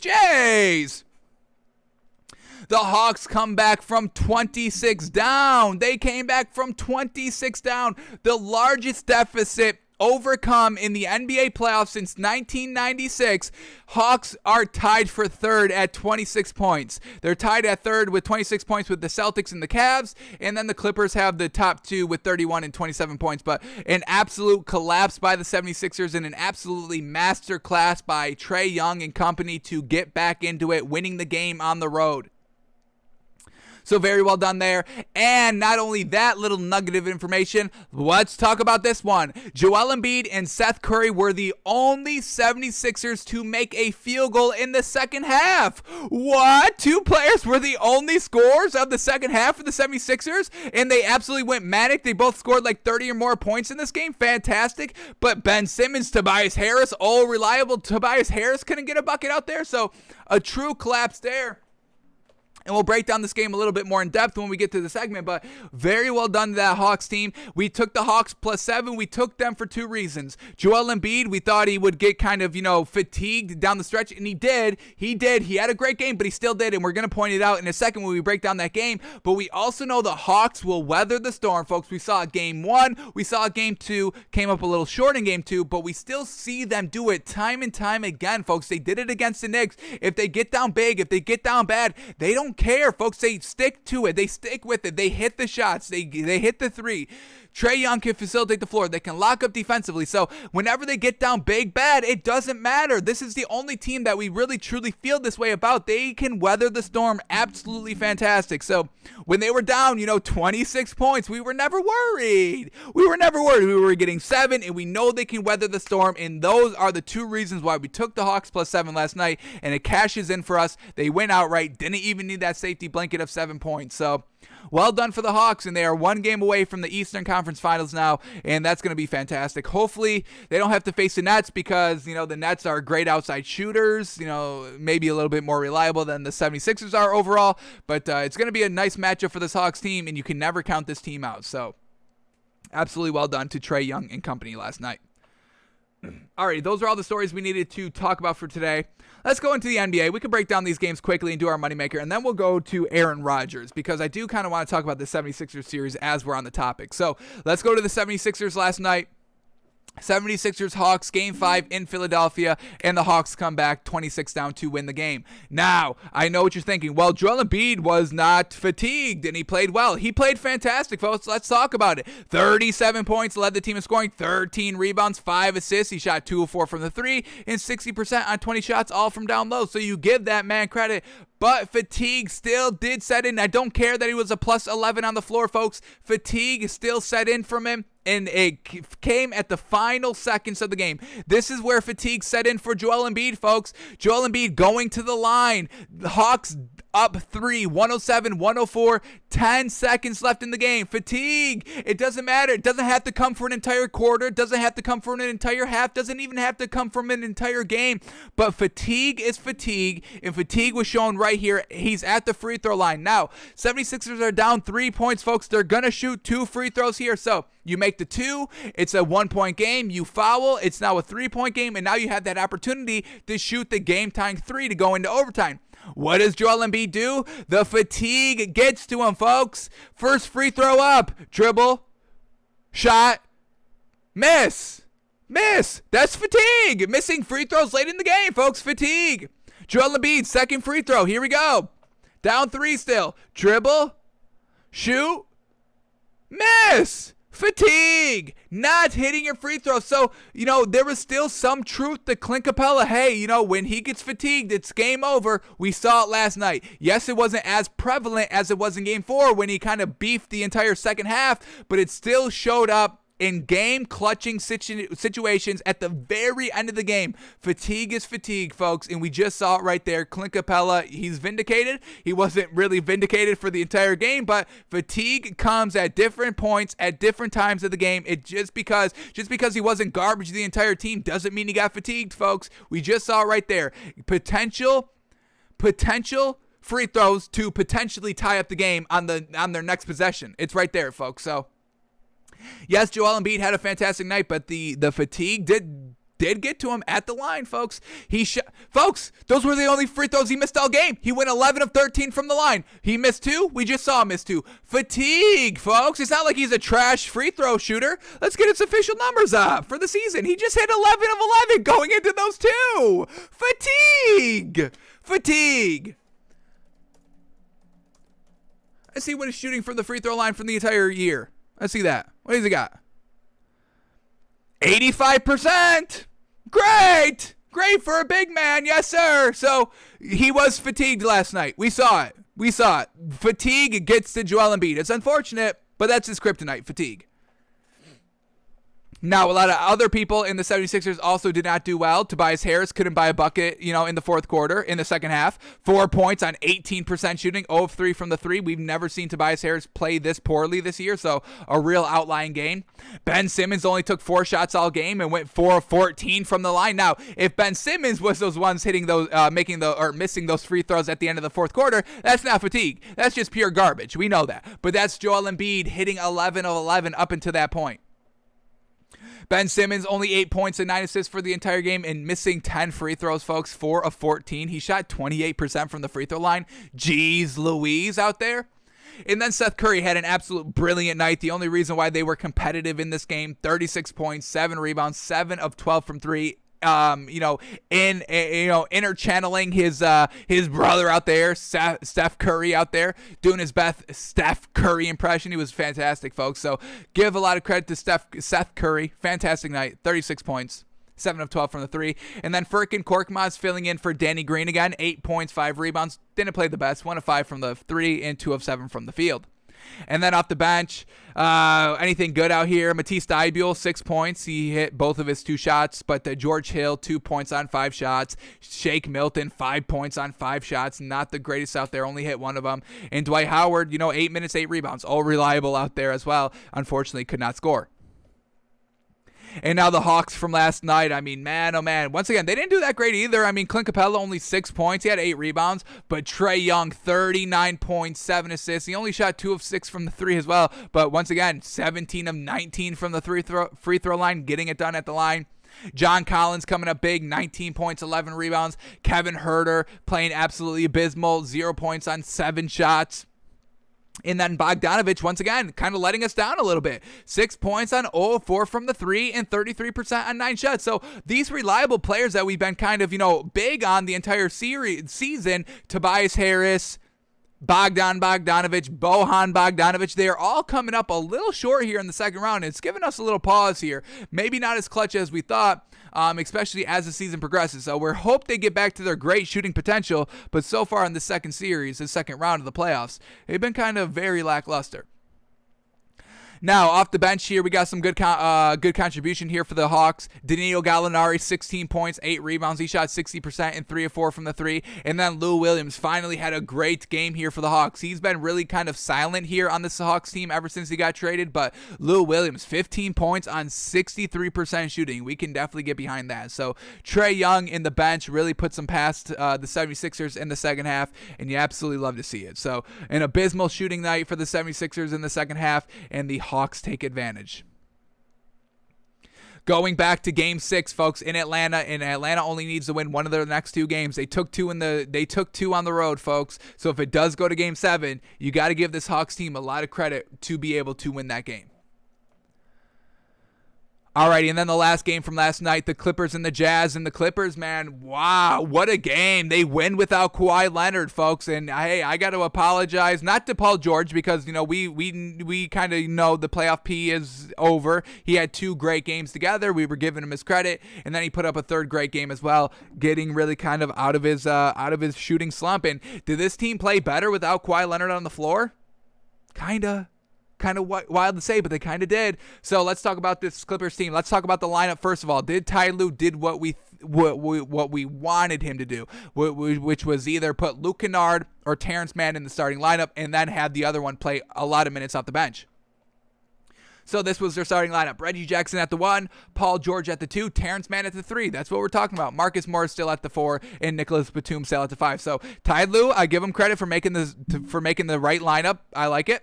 Reggie Jackson, 22 points, 2 steals, 3 assists, 2 rebounds. He had a magnificent game. He was really kind of, every time the Jazz got close, Reggie Jackson would hit a 3. He had 3 of 8 from the 3 and then just go up more and extend that lead. So Reggie Jackson doing what we know he can do out there in the starting lineup. We love it. Paul George, 37 points, 16 rebounds, folks. He shot 3 of 9 from the 3 and 54% on 22 shots. We'll give him that all day, folks. Fantastic.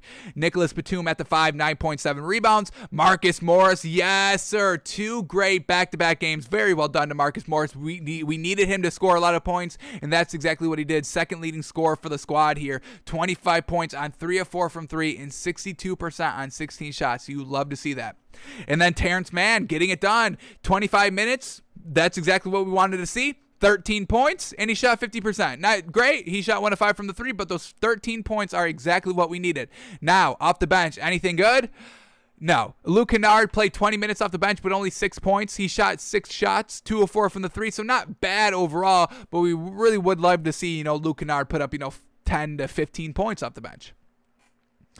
And then Patrick Beverley, only 5 points on 5 shots. We know he doesn't really put up that many points. And then the only other bench score, 2 score, was Zubac, 2 points on 1 shot.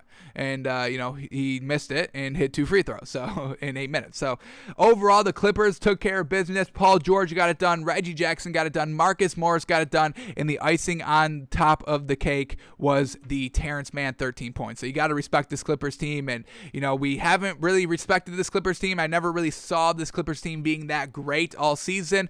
But they keep continuing to surprise me in winning their must-win games. Winning Game 7 against the Mavericks. Winning Games 3 and 4 at home when they they were already down 0-2 and winning game 5 here with no Kawhi Leonard. So this Clippers team, there's grit in them, there's fight in them, there's dogs, they're straight dogs out here, and they win in their most pressure-filled situation. So I give this team all the credit there. All right, now the Jazz now, just unfortunate, man. They all played well. They all played decent, equal scoring throughout the entire starters and the bench, but unfortunately come up a little short out here. Donovan Mitchell, 21 points, 5 assists, 5 rebounds. He shot 4 of 14 from 3. Not the greatest out there. Joe Ingles, 12 points, 6 assists, 6 rebounds, but once again, 1 of 5, not being that clutch 3-point shooter. Rudy Gobert, 17 points, 10 rebounds. He shot 75% down low. Well done. Royce O'Neal, once again, decent production, 12.7 rebounds, but not clutch. 2 of 8 from the 3, not getting it done in the fourth quarter. And then Bojan Bogdanovic, 32 points. Love seeing that. We can kind of rely on him. He shot 9 of 17 from the 3, folks. Just unfortunate. Not that kind of clutch player, not getting it done late in the fourth quarter. And that was really kind of the Jazz, folks. What they get outscored of in the fourth quarter. Only outscored by 1, but in the third quarter is really when they let it down. Got outscored 32-18. So unfortunate there. Close game throughout for the first, second, and fourth quarter. But the third quarter, the Clippers went on a big run, and the Jazz just cannot come out of it, unfortunately. And then off the bench, Jordan Clarkson, 15 points, 3 assists, or 3 rebounds, 4 of 9 from the 3. And that was really it. Nobody else got that much playing time off the bench for any meaningful points, and Jordan Clarkson doing what he does, 12 shots, and that's the third most of the entire team. So, Jazz, folks, unfortunate. They lose this game by 8, 119, 111, and the Clippers were getting 7 points. Unfortunately, we didn't take it. So the Clippers get the win, and they are heading back to hometown, LA, for Game 6 to try to close out the series. All right, let's see what we have on deck for tonight, folks. We got one playoff game. Winner go home game for the Bucks, and they're at home, and we know they've won the last 4 meetings at home, folks. All righty, here we go. Bucks, Nets, Bucks -6, Nets +6. Ooh, I think I'm taking those points after Kevin Durant's performance. Yes. Kyrie Irving is still out. James Harden's good to go. And then for the Bucks, everybody's good to go. I don't care that Kevin Durant played 48 minutes. He looked absolutely fine after that game. He did not look tired. He did not look exhausted. The man was not even sweating after the game. How crazy. He just played every single minute out there. So, Nets +6 here. I'm loving it. Give me those 6 points. Back against the wall. Bucks? Who's going to step up? Giannis still can't even get into the paint, folks. It's Game 6. He still has not created a move. He still does not know how to get around Blake Griffin and Kevin Durant down low. So the outside shooting, did it improve by Giannis? He shot 2 of 4 from the 3 in Game 5. Game 5. That was pretty solid. But I don't see that happening again. And if things go kind of sideways, he's going to be jacking up those threes, and we know they're not going to fall. All right, now, when they were at home for these 2 games that they won, I mean, they won 2 games in the series. They both came at home. The first one, they only won by 3, 86-83. And the second, they won by 11, 107-96. So this +6 here is great value, and I'm definitely going to take that by the Nets. Kevin Durant was on his bullshit in the fourth quarter, getting it done. And James Harden could just be a little bit better than he was in game number 5. We're talking about an elite team out here. So I can't trust anybody on this Bucks team. They look so ugly offensively. It's like they've got no offense. Giannis does not have any moves to get into the paint, and when he does, he gets fouled, and then he does not hit the free throws. What just killed the 76ers last night? The free throws by Joel Embiid to potentially maybe win the game at the end of the game. So Nets +6, man. I'm loving the points here. I got to take the points. I can't bet against Kevin Durant again. That's all it comes down to. Kevin Durant is the best scorer by a light year on this Nets team, or just on this kind of between all the players on this in this game in general. Kevin Durant is light years ahead of the competition here. So can't count on Giannis. He's been underperforming, underwhelming this entire series. Now he's going to step it up Game 6. Now he wants to guard Kevin Durant after he didn't want to do it when the game was close and they were blowing leads in game number 5 when PJ Tucker wasn't getting it done. Now Giannis after the game wants to say, oh yeah, I'm looking forward to guarding Kevin Durant. All right, well, Kevin Durant's still going to be able to shoot. So And Giannis isn't going to be able to do that. Kevin Durant is locking up Giannis down low, and Giannis doesn't even want to try to lock up Kevin Durant. So Giannis is going to have his work cut out for him tonight, back against the wall, and I don't even know if this Bucks team can win, and I'm definitely not going to swallow the 6 points there. So we're going to take the Nets +6. Give me those points. I will live and die by whatever Giannis does tonight, and I will have no problem doing so. So Nets +6, we're feeling real great about it. All right, so that's our moneymaker for tonight's action. Let's go over to Aaron Rodgers, folks. We got another playoff game to go over and judge and analyze because he wants to keep talking, opening his mouth, dissing his team. So we'll look into him. Hey, don't throw stones at glass houses, Aaron Rodgers. And so far, we haven't been that impressed with your playoff performances, your Super Bowl performances. So what's up? What's up? You don't like criticism? Well, this is what you get. You get criticized here. So we're going to go to his next playoff game. We're going to be doing all these, folks. We got 1, 2, 3, 4, 5, 6. Let's recount. I was getting too fast there. 1, 2, 3, 4, 5, 6, 7, 8, 9, 10, 11, 12, 13, 14. We got 15 more playoff games to judge and critique, folks. So that's exactly what we're going to do. So now the next game we're going to be looking at is the 2011 year when they went 15-1, 15-1 in the regular season and got beat by the Giants. They got beat by the Giants, the legend killer Giants, beating the 15-1 Packers and then going on to win the Super Bowl against Tom Brady. So we're going to queue up this game. January 15th, 2012. Divisional round playoffs. Packers, Giants. And let's bring up these stats here. Let's get to this. 2011. Let's get to divisional round.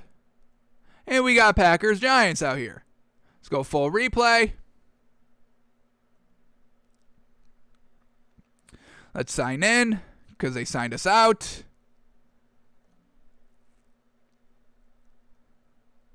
And let's go back to 2011 divisional round. Jeez. Alrighty. So we're getting the game queued up here. And we also have to get these stats because that's what we're going to look at first. These stats, folks. Let's see what this man was. Oh, can we not go back that far? We can only go back to 2012? We went back to 2010. What the hell is this? The hell is this? Here we go. You have to do it in a different tab. How weird. If you do scores, you can only go back to 2012. If you go to schedule, you can go back to 2011. What is that? All right, divisional playoffs. We can look at these drive charts. That's kind of where we're going to kind of start with breaking down film. And folks, that Giants team was good defensively. Don't get me wrong, but they were still 9-7, and the Packers were 15-1. So spare us a little bit. Aaron Rodgers truly thought that man was going to go back to back. But let's look at Aaron Rodgers' stats in this game. Then we'll look at the film and see, how he's looking. Is it his fault? Is it his receiver's fault? And all that. So Aaron Rodgers into the playoff game, 26-46, folks. That's 50. What is that? 50. I got it right here. Don't rush me. 55% completion percentage. Let me go back. It is 56% completion percentage. Abysmal. That's abysmal in a playoff game. Don't test us. 2 touchdowns, 1 pick. Once again, the turnover. Can't get behind that. Did he fumble? Yes, 2 turnovers. Ha ha ha. Aaron Rodgers, you're so trash, yo. You're so trash. I can't believe he's got this big attitude, yo. 2 turnovers in a playoff game, throwing 56%. Okay, you're not Tom Brady. You can't make it work. Tom Brady does that and makes it work somehow. I don't know. I don't get it, but he does. He's still able to win the games and come back, down 28-3. That's not what Aaron Rodgers does. Alrighty, so let's start watching it, folks. We get a field goal drive. Let's see why this drive stalled. Pass incomplete, 2-yard pass incomplete. So let's take it here. This is where we'll start the film. 6:37 in the first quarter. Drive stalling in the kind of past midfield because Aaron Rodgers has not great passes out here. So let's see, are they his fault? Is it just his team not catching the ball? So here we go. On the Giants' 31-yard line, down 3-0 already. Giants went down and scored a field goal. So now Aaron Rodgers has the ball in Giants territory, looking to put up a touchdown or tie the game. So play 1, dropping back to pass. Oh my goodness, this receiver, who is this? Dropped a wide open pass. Donald Driver, is that it? Alrighty, making Aaron Rodgers look good here. Unfortunate. but we're trying to be unbiased here. So that was a great throw by Aaron Rodgers. Just a real bad drop there. All right, 2nd and 10 now. Same from the same spot. Set up screen, and it goes for 2 yards. All righty, here we go. 3rd and 8 now. 3rd and 8. 3rd and 8 from the 29-yard line of the Giants. Here we go. Dropping back to pass. Aaron Rodgers. Oh, wide open, and he missed him. A way overthrow outside. Aaron Rodgers missing the throw here, folks. Missing the throw. Not setting his feet. And throwing it way outside where the receiver was not turned. So we're going to put that one on Aaron Rodgers. Bad throw there, and that would have put him down at the 3-yard line, folks. Wide open throw. Aaron Rodgers misses it. They have to settle for a field goal. Unfortunate. All right, what else do we get here? Next drive, they go for a touchdown. All righty, we can watch this drive. Nice scoring touchdown drive. Let's see, is it his doing? So let's go to 3:47. The Giants went down and scored a touchdown, so the pressure is on him to do the same. So here we go, 3:47 in the first quarter. Let's get that queued up, and let's watch this touchdown drive, presumably orchestrated by Aaron Rodgers. All right, first play, they run the ball. Let's see who their running back is. Do they still got James Starks? It doesn't seem so. No, they do still got James Starks. Okay. That was not James Starks running the ball, though. All right, they pick up how many yards? 5 officially. 2nd and 5. They go back to the running game. Picks up nothing. We got 3rd and 5. 3rd and 5 at their own 45-yard line, dropping back to pass. Aaron Rodgers, plenty of time, stepping up in the pocket. He's going to take off, and he picks it up. Well done. Running for the ball, picks up 6 when they needed 5. All righty, here we go. Now it's Jordy Nelson for a 10-yard pickup on 1st and 10 following that Aaron Rodgers run. He's throwing again. Nice pass there, wide open for about 5 yards.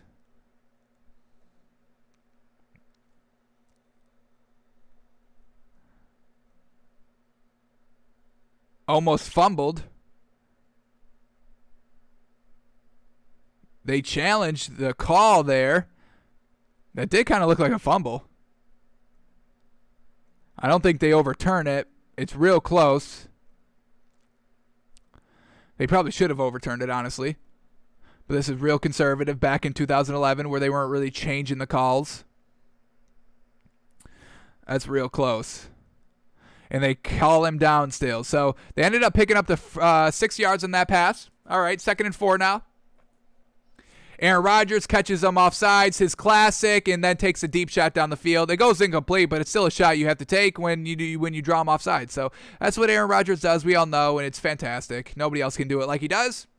All right, now we get 1st and 10 from the 27-yard line of the Giants, escaping out of the pocket. Man! Oh, that's incomplete. Can we get a replay of this? That's an absolute dime on the sideline. Jeez, I thought he was just throwing this away. Running, getting out chased to the sideline, and then throwing it right down the field. Jeez. Unfortunately, goes incomplete. No replay of that one either. How unfortunate. All right, 2nd and 10 from the 27-yard line. Rodgers danking and dunking over the middle. Bad tackle there by the Giants, and it picks up about 15 yards, bringing them inside the red zone at the 11. All right, they go run play here. How many yards did they pick up? Here we go.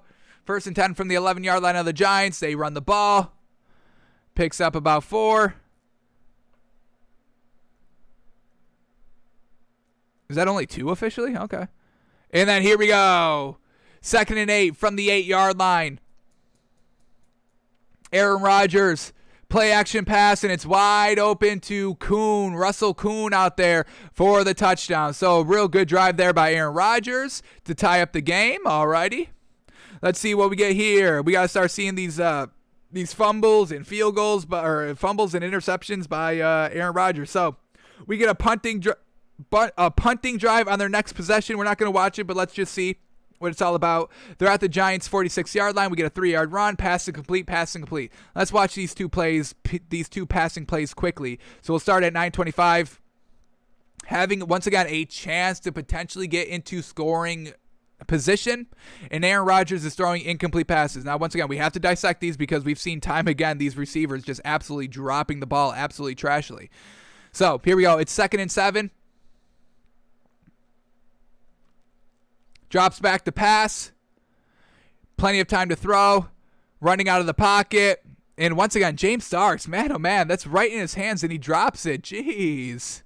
I can understand Aaron Rodgers' frustration a little bit. These receivers are truly just not getting it done, but that's got nothing to do with the coaches. The plays are there. The passes are open. It's just the players on the field. So if he wants to take it up with the players on the field, I've got no problem with that, but he's going at the organization. Here we go, 3rd and 7 now. Can he pick this one up? Once again, another drop. Yo, jeez. Let's see if we get another freaking replay of this. This is wild.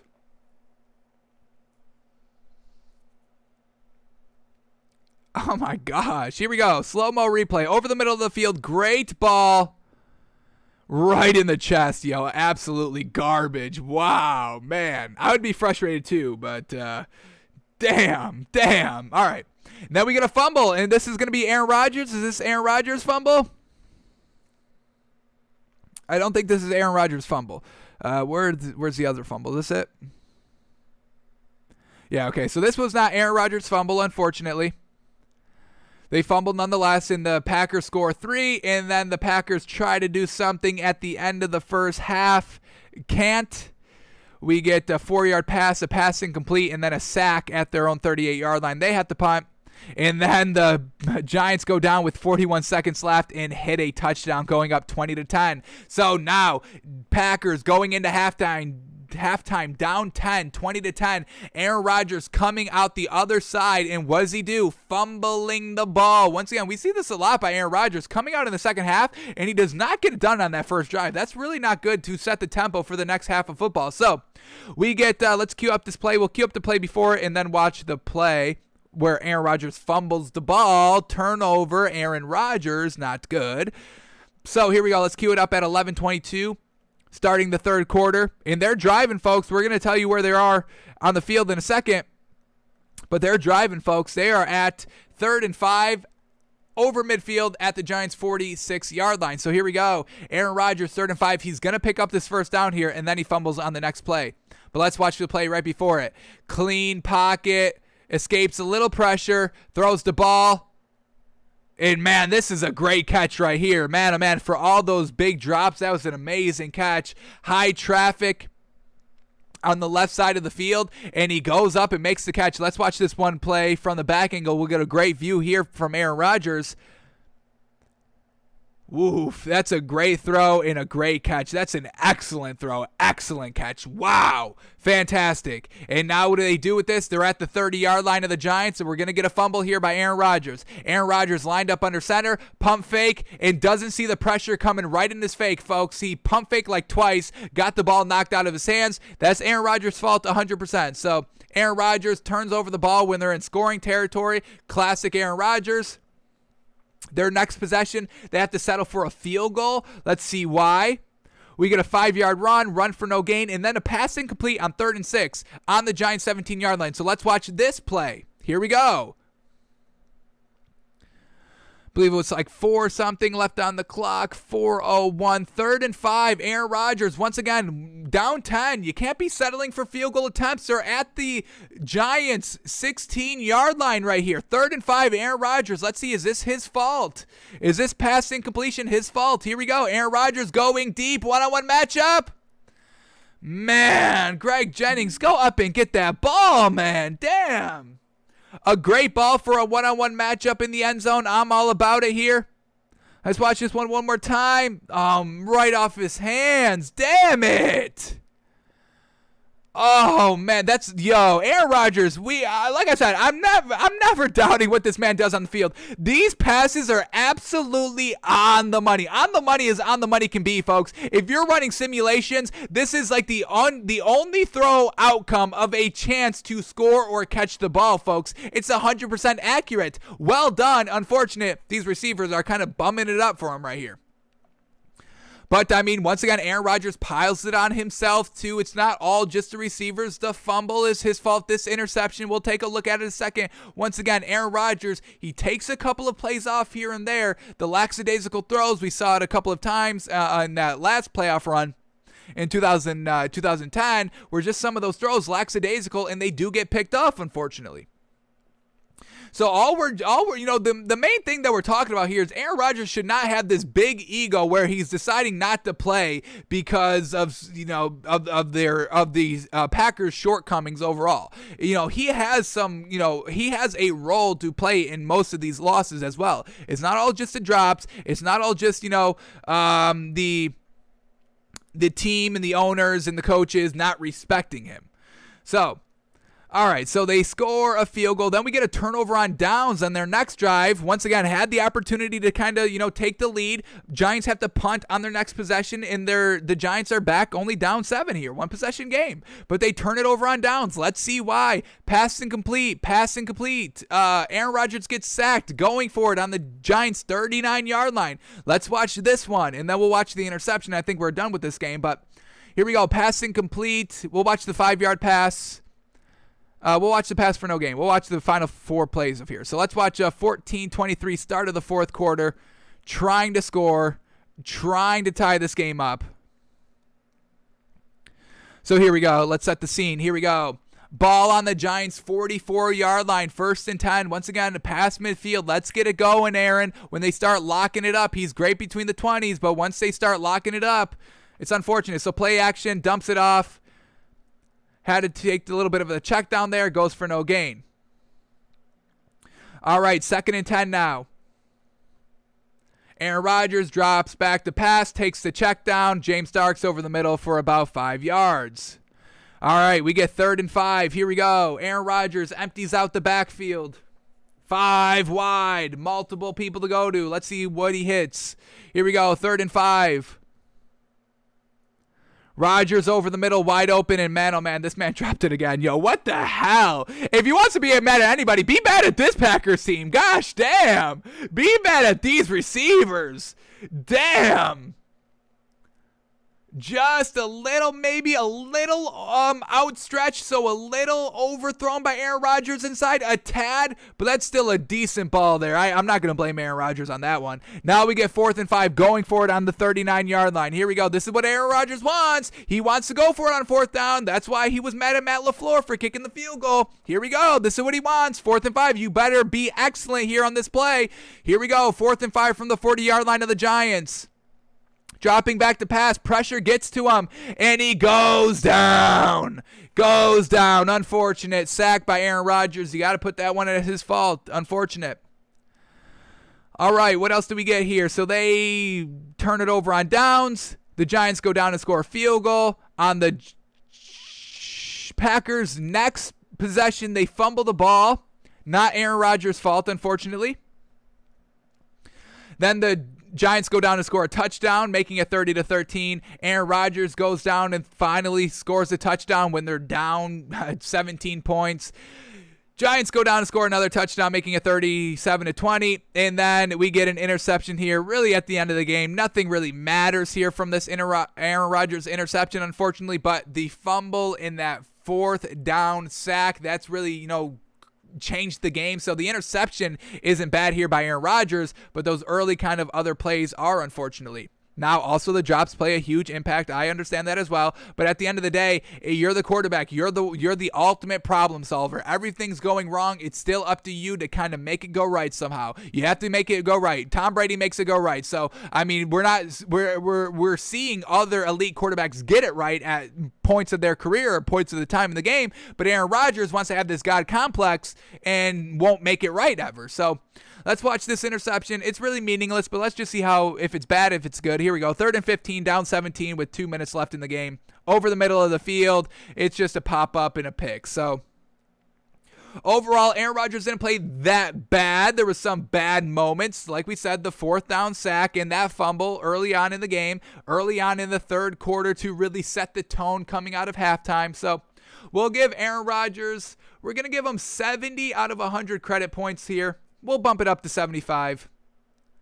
75 out of 100 credit points. When the pressure's on, Aaron cannot get it done. When there's no pressure, when they're down, 10 points. Oh, when he's down 17 points, oh yeah, that's when he scores the touchdown. That's when he's able to put the drive together to score the touchdown. So we'll give him 75 out of 100 here. That fumble, man, absolutely killer. That fourth down sack, absolutely killer. That's what you want. You want to go for it on fourth down. So I'm going to give him 75. I'm actually going to give him 80. We're going to bump it up. There was a lot of bad drops, There was a lot of bad drops. I got to give him 80. 80 out of 100 credit points for this game. 80. That's our final result. 80. I'm comfortable with that. Alrighty. That's going to do it for us today. Thanks for tuning in. Thanks for watching. Anything breaking as we were live? Let's quickly take a look. Does not appear to be so. So that's where we'll leave it, folks. We got the Nets plus 7 or 6. 6? Nets plus 6 tonight, folks. Feeling real good. They'll close it out potentially, and if not, it's a close game. The Bucks never blow out the Nets. They don't have the scoring ability to do so. Alrighty, folks, we're back tomorrow doing it all over again. Hope you'll join us, and we'll still be here live noon Eastern. Alrighty.